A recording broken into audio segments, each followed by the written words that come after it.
Oiga, padre Josecito, ahora sí me voy a poner bien celoso, ¿eh? Ah, caray. ¿Y ahora celoso por qué? Pues porque me está usurpando mi lugar otra persona. ¿Cuál persona te está ocupando tu lugar?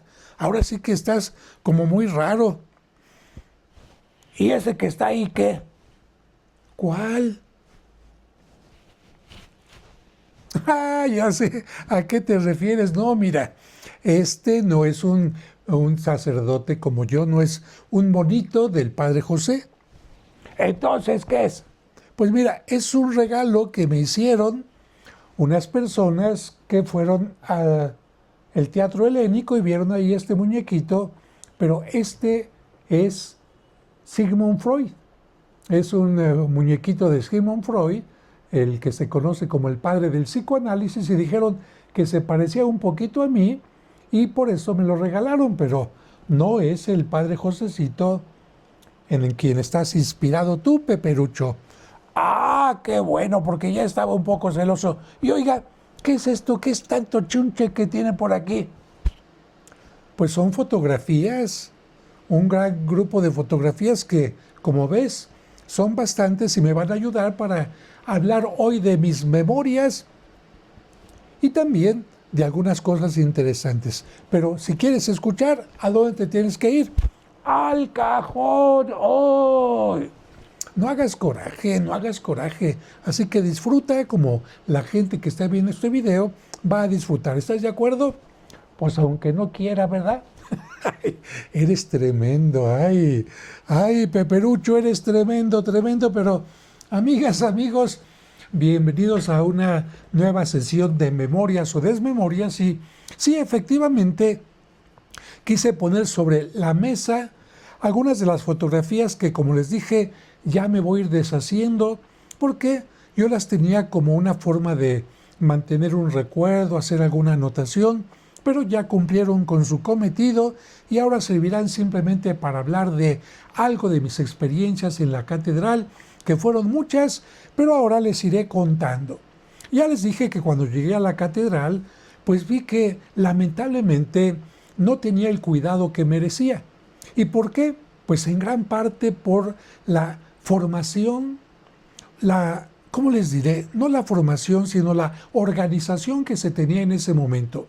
Porque la catedral tiene que tener un deán que tiene que estar al frente de toda la catedral en sus relaciones con el gobierno, en sus relaciones con las restauraciones, con distintas instituciones, en fin, una gran cantidad de cosas.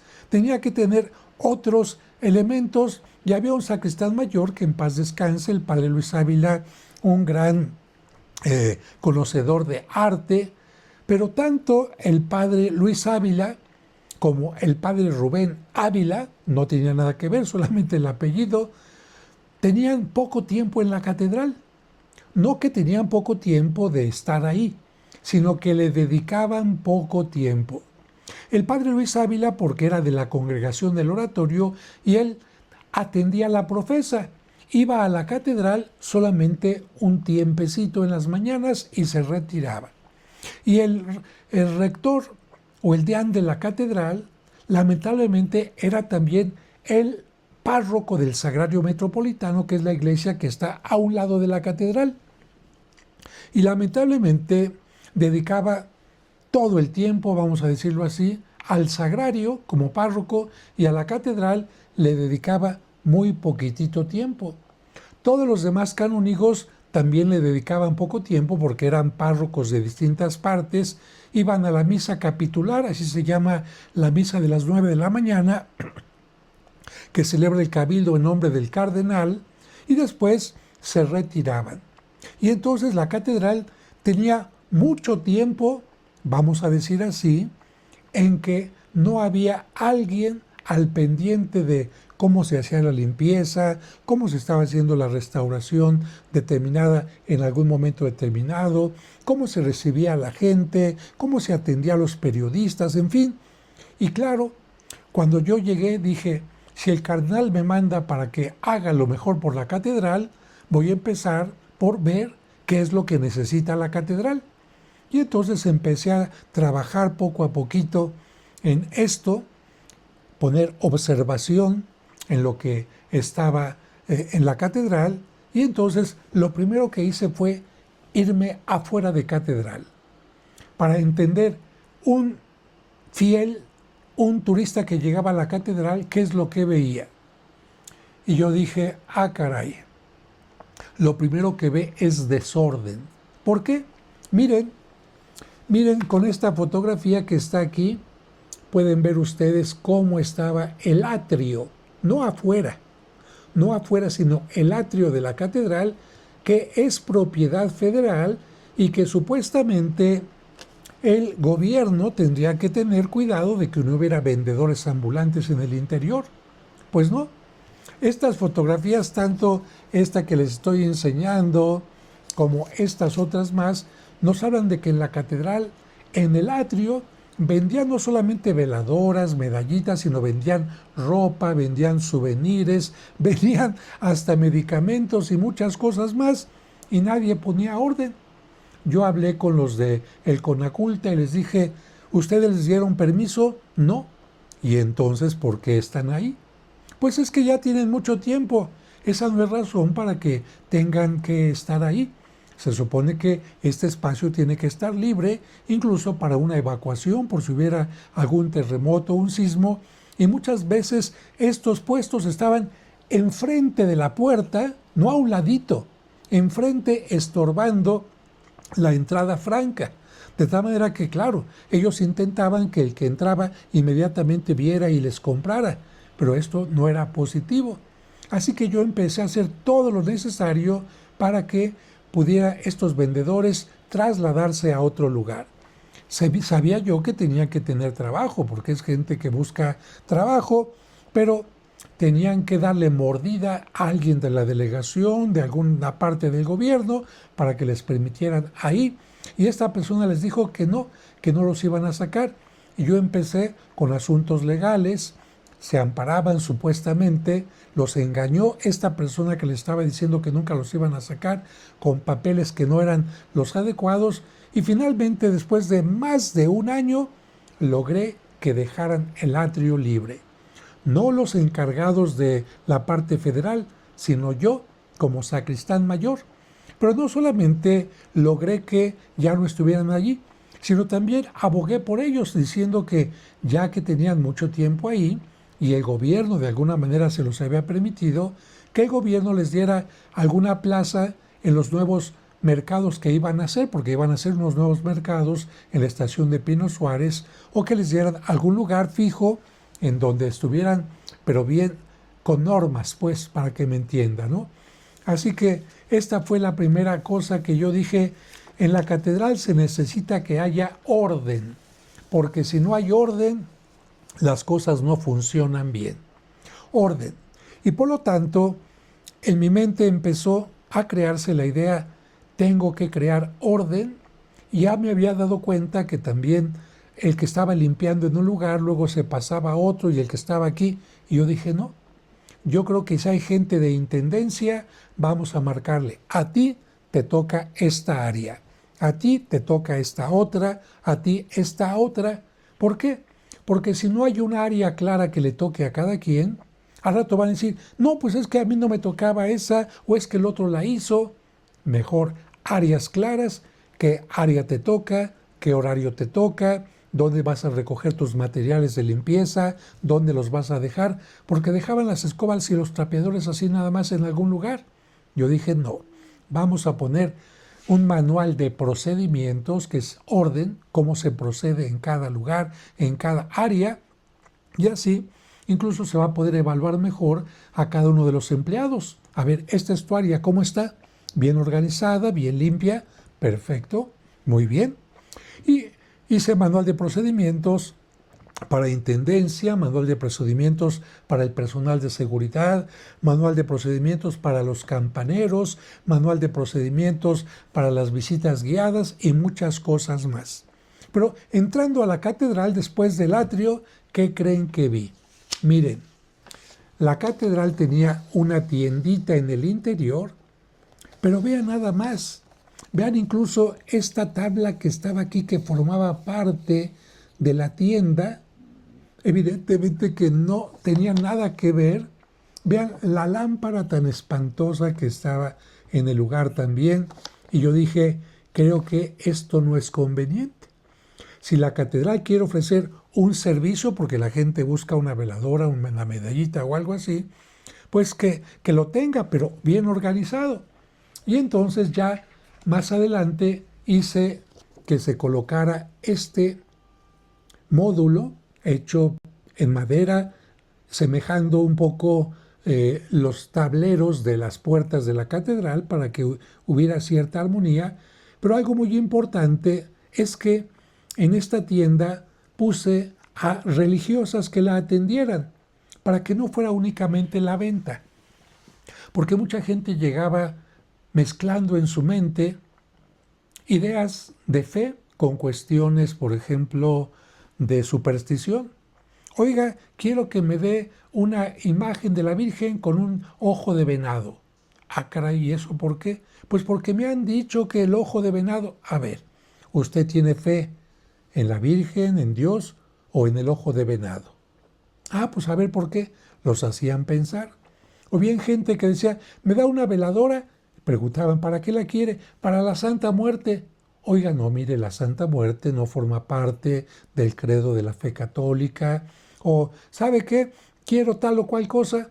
Y las religiosas catequizaban a la gente que iba a comprar y así se puso orden en un módulo y también orden en esta idea que a veces la gente tiene equivocada de los artículos religiosos.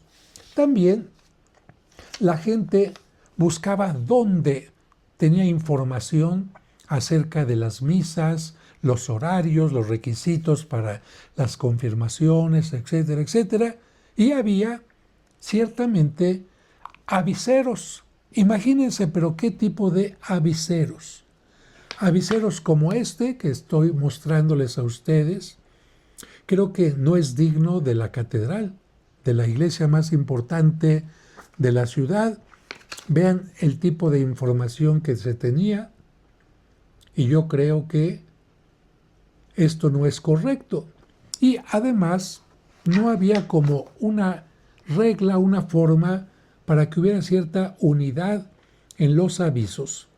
Lo que hice fue poner un módulo especial también para información, gente que atendiera a los que tenían alguna pregunta. Y algo importante también, vean, la catedral tenía para dividir algunos espacios cuando se estaba trabajando, restaurando, o también para cuando se cerraba un área porque iba a empezar la misa, ya que durante la misa no podía haber visitas, digamos, de turistas, tenía este tipo de estructuras. Pero vean el mantenimiento que tenían estas estructuras, ya todas desvencijadas, sin barniz, llenas de polvo. Y bueno, también otra parte importante fue mandar a hacer canceles para que la gente pudiera tener orden cuando llegaba. Pase usted, o esta área no puede pasar porque están restaurando, pero con un cancel perfectamente bien hecho, y aviseros que se hicieron, mandaron a hacer con una compañía que se dedicaba a hacer cédulas museográficas. Cédulas museográficas que fueron de mucho interés para la catedral. Y bueno, después empecé a meterme a otros espacios y entré a un salón muy grande, que es un salón arquitectónicamente muy hermoso, que ahora ocupa el encargado del sagrario, pero que en ese momento lo tenían como bodega. Pero fíjense qué tipo de bodega. Miren, evidentemente antes de mostrar las fotos tengo que decir que todos los lugares, incluyendo las iglesias, tienen que tener una bodega. Incluso ustedes en su casa, si no tienen una bodega, ¿dónde van a guardar los utensilios para la limpieza? ¿Dónde van a guardar el nacimiento de fin de año? ¿Dónde van a guardar algunos trebejos que se tienen que ocupar más adelante? Los arquitectos a veces nada más hacen cuarto, cocina, baño y una bodega. Y muchas veces lo que hace la gente es todo para la azotea. Bueno, si va a estar en la azotea, por lo menos ponga también una bodega en la azotea para que esté todo bien ordenado. Pues no, lamentablemente mucha gente no hace eso y en la catedral no fue la excepción. Ciertamente, durante la restauración había cosas que no se usaban y otras cosas que sí se usaban. Y entonces aventaron a ese lugar cosas que se podían usar como escaleras, como parte de andamiaje, pero cosas que ya no se iban a utilizar como parte de esas rejas que les decía de madera, que ya estaban rotas, estaban apolilladas, y entonces miren cómo las acomodaron. Aquí vemos unas rejas, vean ustedes nada más, que están nada más aventadas. Pero aquí hay algo muy importante. Esto que están viendo aquí, espero que lo estén viendo bien, es una figura que se quemó cuando se quemó la catedral en 1967. En 1967, por un cortocircuito, lamentablemente se quemó la catedral, el primer altar que está a la entrada y también todo lo que es el coro y parte de los órganos. Y las figuras que se quemaron, pues las quitaron, pero no se pueden tirar a la basura. Porque si bien no se pueden restaurar porque estaban totalmente carbonizadas, se tenía que hacer algunas nuevas para que se colocaran. Las carbonizadas también son documento histórico. Entonces, ¿qué se tiene que hacer? Vamos a limpiarlas y vamos a poner unas repisas en alguna pared de catedral, en algún lugar de archivo, lo que sea, y vamos a colocarlas porque son elementos que sirven como historia. Miren, aquí podemos ver también otra figura que está aquí perfectamente, simplemente arrumbada. Entonces, a estas figuras yo las coloqué en un lugar digno donde se pudieran observar todas juntas y la gente viera cómo quedaron después del incendio. Hubo también, vean nada más, en este salón tan grande, una gran cantidad de elementos, pero así totalmente aventados. Y bueno, aquí se tenía que decidir, esto sirve, esto no sirve, esto hay que restaurarlo, esto pertenece al sagrario, esto pertenece a la catedral, etc. Y digo esto pertenece al sagrario y esto pertenece a la catedral, ¿por qué? Porque en el terremoto grande que hubo en México, lamentablemente el sagrario, que ya les dije es la iglesia que está a un lado de la catedral, lamentablemente tuvo daños muy grandes y se tuvo que estar restaurando durante mucho tiempo y el párroco del sagrario, que era el deán de la catedral también, todas las cosas, todas las alcancías especialmente las metió a la catedral y la catedral tenía dobles imágenes de todo. Señor de la Misericordia de catedral, Señor de la Misericordia del sagrario, tal santo de catedral, tal de sagrario, y las alcancías igual. Y claro, a veces el deán se preocupaba de que las alcancías del sagrario estuvieran más cercanas a la gente y como que las de catedral no tanto. Y en fin, fueron cuestiones muy polémicas que hizo que a veces incluso hubiera pleitos antes que yo llegara con el sacristán mayor anterior, el padre Luis Ávila, y el deán de catedral por espacios y cosas así. Pero les vuelvo a decir, el deán de catedral dedicaba mucho tiempo al sagrario y lo tenía muy bien, no al edificio, porque el sagrario no se ocupaba como edificio, pero sí a todo lo que sería administración del sagrario, porque el sagrario tiene mucho trabajo, ya que ahí se hacen las confirmaciones cada mes para las personas que no están confirmadas. Así que hay que estar haciendo actas, firmándolas, en fin. Luego entré a la sacristía, que está en el primer altar, el altar que se quemó, que ya está restaurado, gracias a la familia Soto, muy buenos restauradores. Estaba restaurado muy bien, la parte de enfrente, etc. Pero este altar tiene dos sacristías pequeñitas a los lados, donde se cambia el sacerdote que va a celebrar, donde se guardan los elementos para la Santa Misa. Pues miren cómo estaba, cómo estaban estas sacristías pequeñitas. Son muy pequeñitas, pero bueno, aunque sean pequeñitas, tienen que estar ordenadas. El piso muy mal, las paredes también muy descuidadas, el lugar donde se guardaban los muebles, perdón, los libros y todo. Y bueno, a veces, miren, hasta el recogedor ahí se ve nada más y un bote de basura.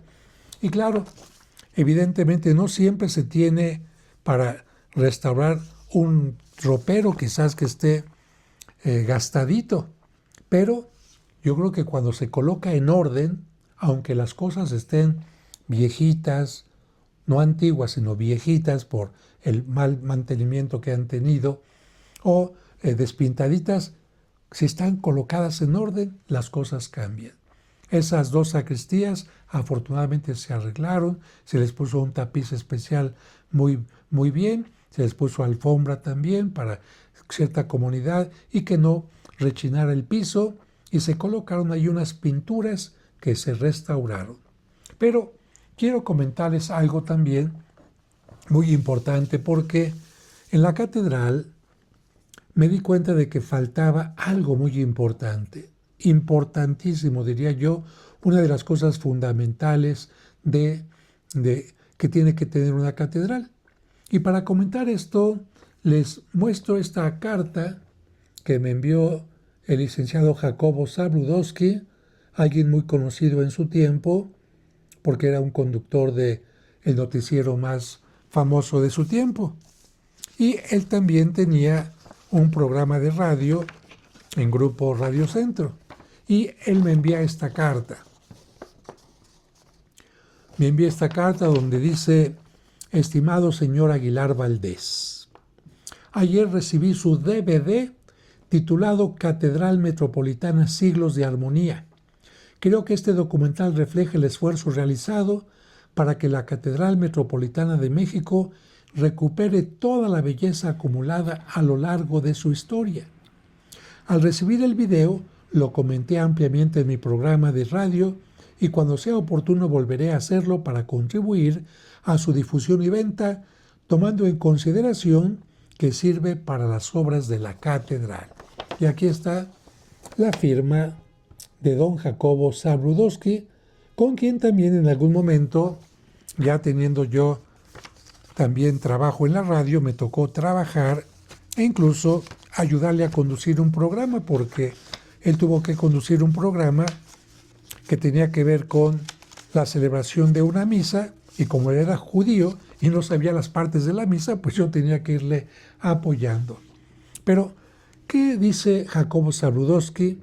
Empezamos un trabajo no solamente de la restauración que tiene que ver, fíjense, que estaba haciendo el gobierno, de poner las lumbreras hacia abajo para nivelar la catedral, sino también, por ejemplo, para poner oro a la Capilla de Guadalupe, porque la Capilla de Guadalupe cuando se hizo tuvo el proyecto de que todas las partes, ciertas molduras en estilo neoclásico tenían que estar doradas, con oro de 24 quilates, y no había dinero.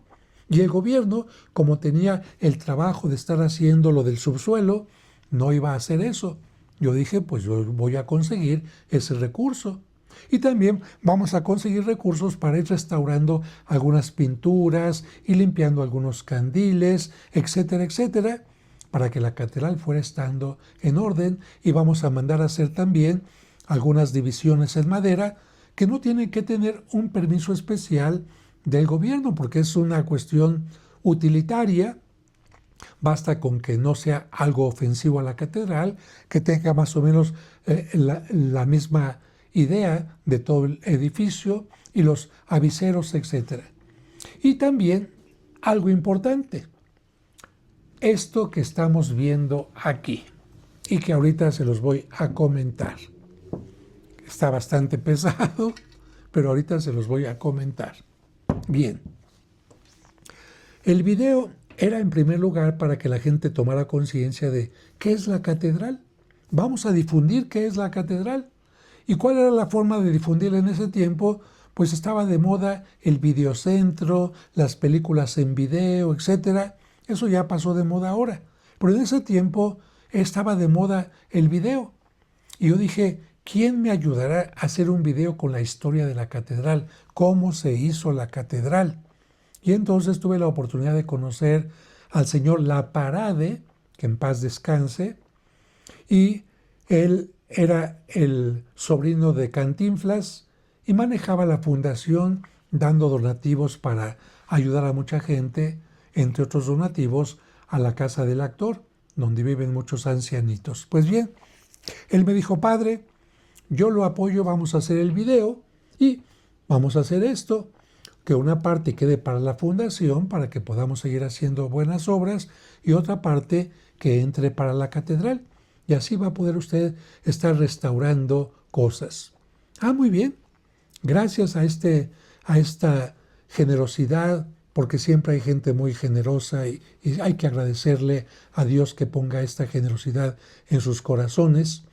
Se pudo hacer el video y se distribuyó en varias partes a su venta, e incluso se hizo la premier del video invitando a las autoridades más importantes de la Ciudad de México y algunos ejecutivos y empresarios para que lo vieran en pantalla gigante en la catedral. Fue algo maravilloso y esto detonó que se hicieran también muchos documentales aparte por algunas televisoras sobre la catedral, y eso fue maravilloso. Pero había otra cosa importante que hacer, y esto iba a costar más que el video. ¿Por qué? Porque se trataba de hacer el altar de la Catedral de México. Y ustedes me van a decir, ay padre, ¿qué? ¿La catedral no tenía altar? Bueno, claro que sí. La catedral no es solamente un altar, porque la catedral tiene 3 grandes altares. El altar del perdón, que está a la entrada. El altar mayor, que está exactamente en la parte más importante, y el altar de los reyes, que está hasta atrás, hasta el fondo de la catedral. Visto al revés, a la entrada el altar del perdón, aquí en la parte más importante el altar mayor, y al final el altar de los reyes. Muy bien, ya llevamos 3 altares. Y también 7 altares 7 capillas de un lado. ¿Cuántos altares llevamos más? Otros 7. Y acá otros 7, pero resulta que cada capilla podía tener 3 altares, 1, 2 y 3. ¿Por qué? Porque antes de 1962 podía celebrarse en cada capilla 3 misas al mismo tiempo. Un padre aquí, otro acá y otro acá. Así era el tiempo, así eran las circunstancias. Así que por esa razón la catedral tenía tantos altares. Pero, ¿por qué digo que faltaba el altar principal? Porque hasta 1962, que vino el Concilio Vaticano, el altar estaba generalmente pegado a la pared.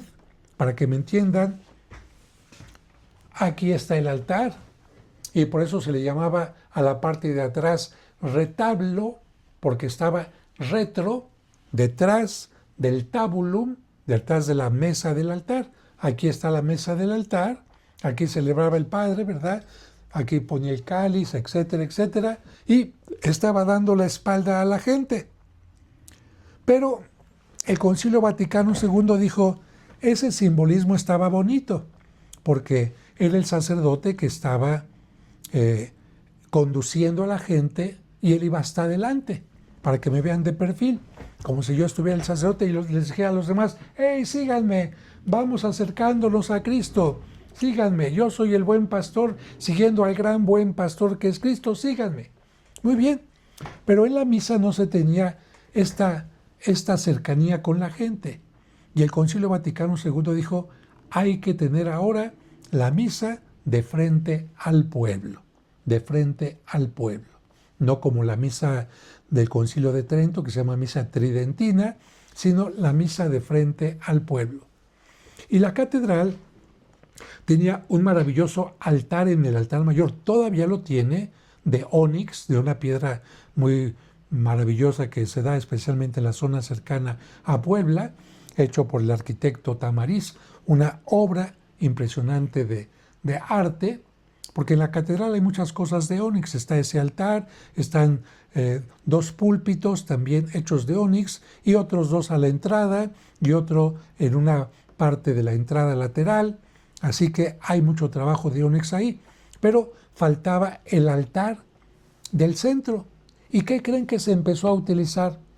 Yo creo que pensaron en lo que mandamos a hacer alguno, ponemos una mesa de madera, y esa mesa de madera, una mesa común y corriente de madera, sin ningún elemento artístico, sin un diseño especial, estuvo desde los años 60, fíjense, de los años 60 hasta la visita del Papa Juan Pablo II.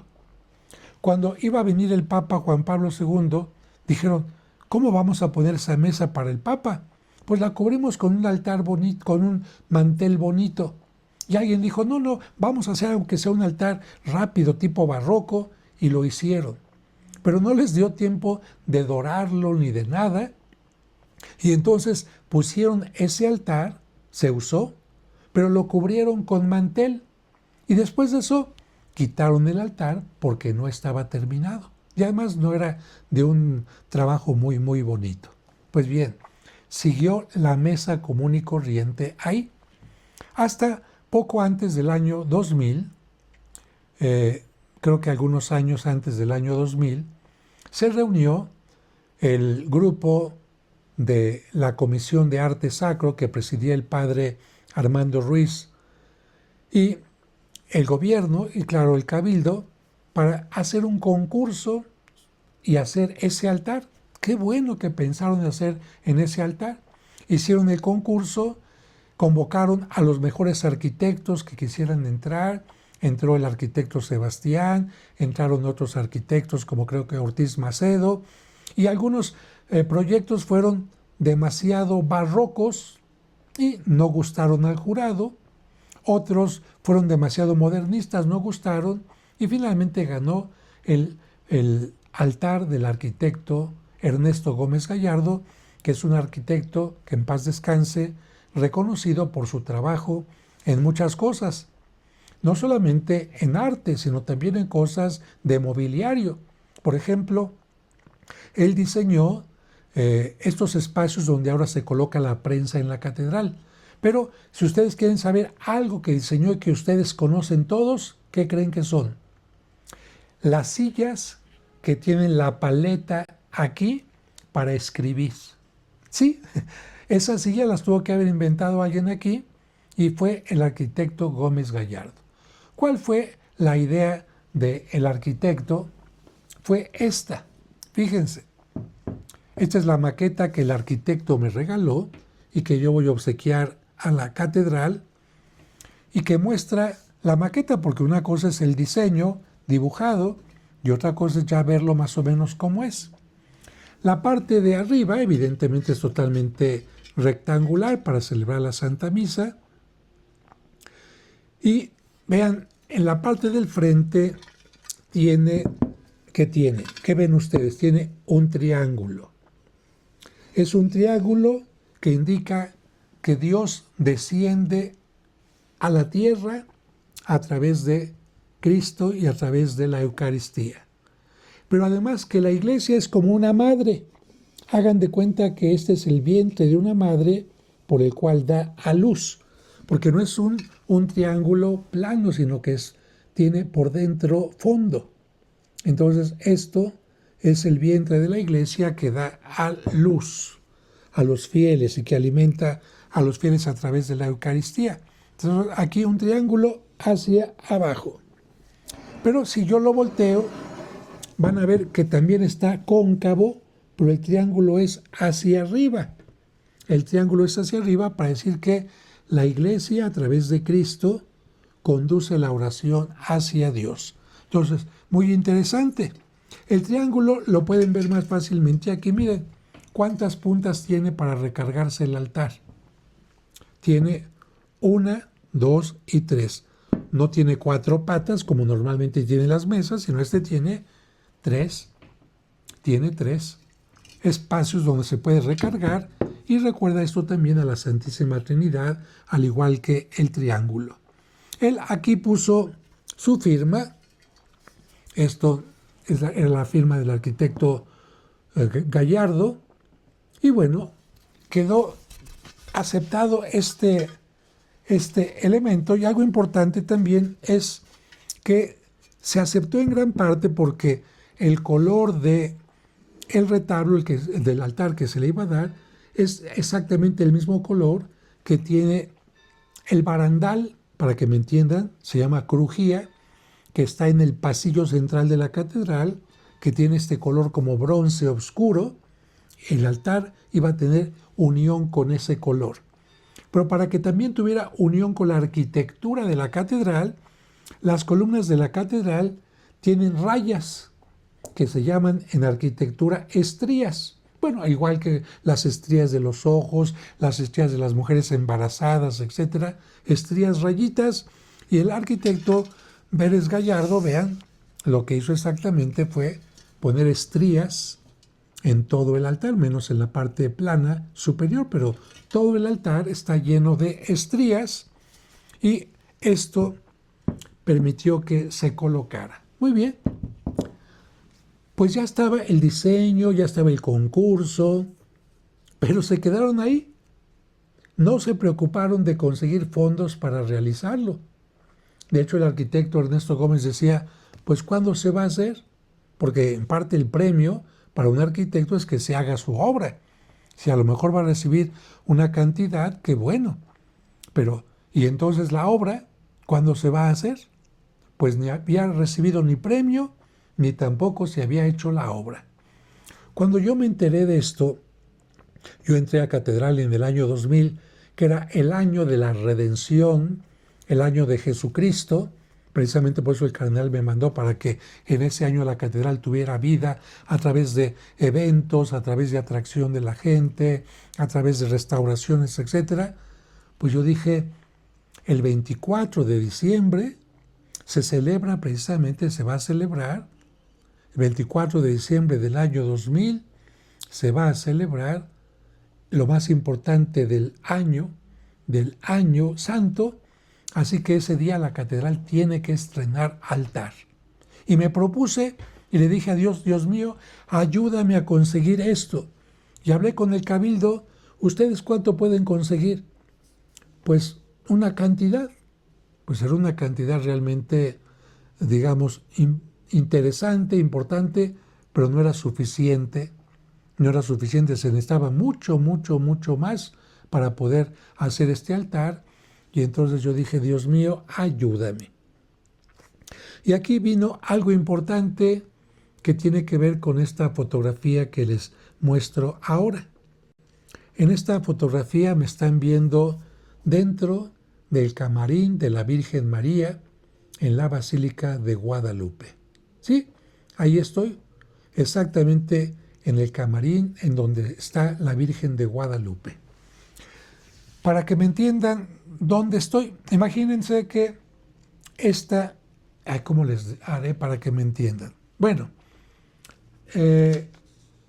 imagínense que ustedes están en la Basílica de Guadalupe, ¿no? Aquí está el altar de la Virgen, aquí está el altar y ustedes son los fieles. Bien, la Virgen, ustedes la ven así, pero resulta que atrás de donde está la Virgen hay un cuarto. Y en este cuarto, cuando es necesario, hacen esto con una maquinaria que tiene el cuadro de la Virgen. Hacen esto, ¡pum!, se pliega hacia adentro y queda aquí una ventanita que nuevamente quedará ocupada por la imagen cuando se vuelva a desplegar. Bien, entonces la imagen se despliega hacia adentro y está dentro de un cuarto que es el camarín de la Virgen.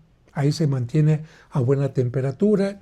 De este otro lado hay una caja fuerte, de tal manera que no se puede entrar al camarín porque tiene una puerta tipo caja fuerte.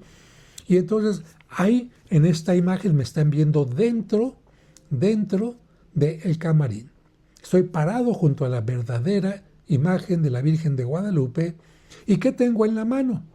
En la mano tengo una muestra de colores que se tiene que tener cuando una persona hace una fotografía de algo y lo va a imprimir. ¿Por qué tiene que tener esta muestra de colores? Para que en la fotografía este color rojo que yo estoy viendo aquí, que en cualquier lugar se tiene esta gama de colores. A la hora de imprimir, cualquier impresor tiene esta gama de colores. A la hora de imprimir, diga, este rojo que tiene aquí el padre y la fotografía tiene que ser exactamente igual a este rojo que tengo yo. ¿Para qué? Para que a la hora de imprimir quede exactamente el color que tiene la imagen sin ninguna alteración. Porque a una fotografía se le puede poner más colores rojizos, más naranjas, más amarillos, más verdosos. No, no, no, no. Aquí se trata de que tengamos la imagen exacta de la Virgen de Guadalupe cuando se imprima. ¿Por qué hice esto? ¿Por qué me tocó hacerlo? Y le doy gracias a Dios por esta bendición de haber estado cerca de la Virgen de Guadalupe y poder hacer este trabajo. Porque cuando estaba también al frente de la catedral, me dieron ya el cargo de la Comisión de Arte Sacro a nivel nacional. Y como encargado de arte sacro uno se tiene que preocupar por la restauración, el buen mantenimiento, la construcción adecuada de templos, de conventos, todo lo que tenga que ver con arte sacro. Y uno ve que las pinturas religiosas lamentablemente se van deteriorando. Las esculturas se van deteriorando con el paso del tiempo. Miren, simplemente por decir algo, aquí tengo una imagen de un Sagrado Corazón. No es muy antiguo, pero podemos ver que tiene su ropita bastante deteriorada. Aquí se está deshilachando parte del vestuario y tendrá que hacérsele una limpieza para que esté en una forma adecuada. Bueno, imagínense si estamos aquí hablando de una pieza de principios del siglo XIX o del siglo XVIII, en fin, imagínense algunas pinturas del siglo XVI, XVII. ¿Qué les pasa? Pues la pintura, si no tiene un buen pegamento, vamos a llamar así, porque cuando se hace la pintura al óleo se tiene que mezclar muy bien, y la parte donde se va a pintar tiene que tener también una preparación especial para que el óleo, cuando se pinte, reciba la tela bien. Si no, el óleo se cae. El óleo con el paso del tiempo se va cayendo. A veces se hacen grietas en la pintura y se va cayendo poco a poco la pintura. Eso pasa con las pinturas en todo el mundo. En el Museo del Louvre, en París, en el Museo del Prado, en Madrid, en el Museo de San Petersburgo, en Rusia, tienen que estar restaurando constantemente las pinturas. Preocuparse de que donde estén no les dé el sol, tengan la adecuada humedad, la adecuada temperatura, etcétera, porque si no, se decoloran, se deterioran, se agrietan, se destruyen. Y la Virgen de Guadalupe, aunque no fue pintada por mano humana, tiene materiales totalmente, vamos a decir, terrenos. Son materiales terrenos. Simplemente el ayate de Juan Diego, el ayate que usó Juan Diego, pues era un ayate que servía para cargar cosas, imagínense, no era una tela fina. Era un ayate que servía para que ahí guardara la madera, para que ahí guardara las piedras que iba juntando para construir, quizás alguna gallina que cargaba o lo que sea. Y es un ayate ni siquiera de una sola pieza. Está unido a la mitad. De tal manera que eso no era una tela adecuada para una pintura. Si hubiera sido una pintura a la Virgen de Guadalupe, el que la iba a hacer hubiera escogido una tela mejor y hubiera buscado una tela completa, como una tela que está unida a la mitad. Eso sería llamarle al que hizo eso, qué tonto eres a nivel humano. ¿Por qué? Porque esto iba a ocasionar que la pintura, si es que era pintura humana, se levantara. Porque el ayate de la Virgen no tiene ninguna preparación como las pinturas europeas o asiáticas, que tienen que tener una pintura, una preparación para que la pintura, el óleo o el pastel o lo que sea, así se llama pintura al pastel o témpera, añada perfectamente bien. Pues no. Y con el paso del tiempo, además, cuando aparece la imagen de la Virgen, la gente va a verla, a tocarla, no tiene ninguna protección. Ahora sí tiene protección, pero durante mucho tiempo no tuvo protección alguna. La gente la tocaba, la parte de abajo incluso se fue destruyendo poco a poquito y bueno, algunas partes también se fueron deteriorando y la pintura se fue poco a poquito como, digamos, despegando alguna, porque es como, algunas partes son como si fuera el polvito de las alitas de la mariposa. No sé si han agarrado una mariposa alguna vez y ven ese polvito que les queda, pues así. Pues bien, entonces analizando la pintura no hecha por mano humana, sino en forma divina, cuando cayeron las rosas y quedó la imagen ahí, yo le dije al cardenal, mire, el milagro fue para una vez. El milagro es que la Virgen haya aparecido ante el obispo como muestra de que la Virgen pedía eso. Ahí el milagro quedaba cumplido. El milagro se podía destruir inmediatamente después. Bastaba que el obispo hubiera visto eso y la Virgen hubiera desaparecido, con eso hubiera sido suficiente. Dios quiso que la imagen quedara plasmada más tiempo, qué bueno. Pero los milagros no son para siempre, ¿eh? Por ejemplo, el vino que hizo Cristo del agua, ¿qué pasó con ese vino? Vino el milagro, se lo tomaron y se acabó. Se acabó el milagro. El pan que Cristo multiplicó, ¿qué pasó con ese milagro? Se lo comieron y se acabó. Fue para ese momento. También el milagro de la resurrección de Lázaro, porque Lázaro resucitó y vivió todavía muchos años más, pero después murió. El milagro fue para un momento oportuno y nada más. Así que la Virgen de Guadalupe puede desaparecer. ¿Por qué? Porque venga un terremoto y destruya la basílica, que esperemos que no suceda. Puede venir un incendio que destruya la imagen. Puede venir un periodo de persecución, como cuando la iglesia fue perseguida en México y asesinaron sacerdotes y religiosas, y la Virgen de Guadalupe tuvo que ser enrollada y escondida en un ropero, sacarla de la antigua basílica y llevarla a la calle de Meave, escondida ahí durante 3 años porque la querían destruir. O cuando le pusieron dinamita, que afortunadamente no la destruyó. Así que hablé con el cardenal y le dije, mire señor, hasta ahora tenemos fotografías de la Virgen de Guadalupe, pero las fotografías son sobre un papel fotográfico que no es el adecuado. Este papel y los colores de las fotografías con el paso del tiempo se deshacen. También a la hora de ampliar las fotografías también tienen un gran cambio. Y ahorita acababa de empezar la era digital, la era de las computadoras, donde una imagen se podía tener en forma digital. Y le dije, mire, podemos tener una fotografía de la Virgen de Guadalupe para que la gente sepa cómo estaba en el año 1998, 99, no me acuerdo exactamente la fecha. Así que, ¿qué le parece?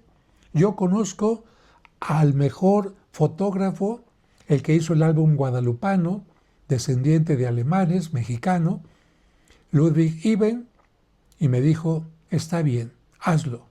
Me concedió el permiso cuando ya no era Schulenburg el encargado, era el padre Macedo el encargado.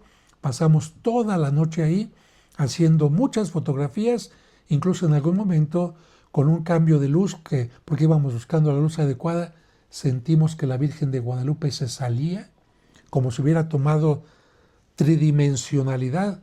Nada más nos volteamos a ver los 3 que estábamos ahí, el iluminador, el fotógrafo y yo, y nos quedamos increíblemente admirados. Pero eso ya los contaré en otro momento. Se hizo la imagen, se imprimió, y cuando se le presentó al cardenal, junto a la original, vio que no había ninguna diferencia. Exactamente igual. Dijo el cardenal, vamos a regalarle una al Papa y vamos a hacer que esta imagen recorra todo el país. Se le llamó la Virgen Peregrina.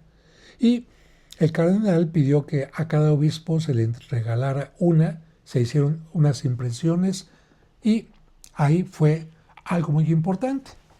Y ya llegando para terminar con lo del altar, yo le dije al cardenal, señor cardenal, ¿permitiría usted que hagamos una campaña para que la gente tenga la imagen digital en su casa? Claro, no en un tamaño natural, que es casi 2 metros, sino imágenes más pequeñas, a un costo muy económico, que la gente tenga el gusto de tener la mejor imagen de la Virgen de Guadalupe en su casa, en su taller, y que al mismo tiempo nos sirva para obtener recursos para hacer el altar. Y me dijo, sí, no hay ningún problema. Y entonces encontramos, por diosidencia, porque Dios es el que iba manejando las cosas, al señor González, Guillermo González, mexicano, que vivía, que en paz descanse también, vive en Estados Unidos. Él ayudaba a jóvenes en Estados Unidos a través de una campaña cristiana, y entonces le propusimos esto y dijo, con mucho gusto. Y de hecho, miren, les voy a pasar un fragmento de un comercial que pasaba en televisión, donde yo invitaba a que la gente ayudara. Vean este fragmento de la televisión. No les paso el comercial completo, sino simplemente una parte donde hablo yo. Para que este 12 de diciembre todos los mexicanos podamos tener muy de cerca a la Madre de México, Misión Latina ofrece por única vez la imagen digital de Nuestra Señora de Guadalupe en su nuevo tamaño conmemorativo por solo 250 pesos. Ofrezca a los suyos un regalo de fe a un precio muy accesible. El milagro se hizo y es para siempre. Pues bien, gracias a la ayuda de todas estas personas y estos elementos que les digo, se pudo hacer el altar y se consagró el día 24-25 de diciembre en la misa de Navidad en la catedral. Me da mucho gusto. Y en agradecimiento yo le pedí, aquí están viendo algunas fotografías de cuando se está haciendo la fundición, donde estamos viendo las partes, porque se tuvo que hacer por partes, después se fundieron cada parte, después se tuvo que soldar y hacer un altar que pesa muchísimas toneladas. Y yo le pedí al arquitecto que a la hora de fundirlo y todo, quedara aquí el nombre del Papa Juan Pablo II, el nombre del cardenal, porque de acuerdo a las tradiciones tiene que quedar nombre del Papa, nombre del obispo, nombre del cabildo, nombre del escultor y también el donante. En este caso sería Guillermo Hernández, así que así se pudo hacer el altar de la catedral, que llegó en la noche anterior a el 24 de diciembre. Pensamos que iba a entrar simplemente con una grúa, ¿verdad? Una grúa lo iba a bajar del camión que lo llevaba, lo iba a poner casi a las puertas de la catedral, no en el atrio, sino ya en las puertas, y ya de ahí se movería a través de rodillos y otra grúa. ¡Pum! Llegó la grúa, y cuando llegó al atrio de la catedral, como en esa parte hubo tumbas un tiempo, y más adelante se encontró otra, por cierto, que creen que se sumió un poquito el piso, y los encargados de Conaculta que estaban y dijeron, no, ya no puede entrar por aquí la grúa. Ellos estaban haciendo la coordinación de movimiento, así que se tuvo que bajar con toda la gente que estaba ahí, hasta la gente que estaba observando, porque fue algo muy interesante ver cómo llegaba el altar. Todo el mundo tuvimos que echarle hombro y brazo para cargarlo porque pesaba muchísimo. Después utilizaron rodillos y finalmente para colocarlo en el altar, en el lugar exacto. ¡Qué maravilla, de verdad! Cómo me da mucho gusto poder haber sido colaborador en esto. Ya con eso me hubiera conformado de ser sacristán mayor. Me tocó también hacer 3 campanas y otras cosas más, pero eso creo que ya se los estaré contando en otro momento. ¿Qué te parece, Peperucho? Ay, padre, la verdad, cuántas cosas hay de la catedral que no se saben. Y yo quisiera saber más, pero creo que ya es hora de dejarlo descansar. Pues mira, no me canso de contar, sino más bien creo que la gente también tiene derecho a descansar. Así que vamos a dejarlos dormir y que les decimos, Por favor, ayuden al padre, no sean gachos, pónganle like al video, recomiéndenselo a los demás y si no están suscritos al canal, suscríbanse. Ahí donde dice suscribirse, aquí abajito, ahí se suscriben y ahí ya van a ser parte de los seguidores del padre Josecito.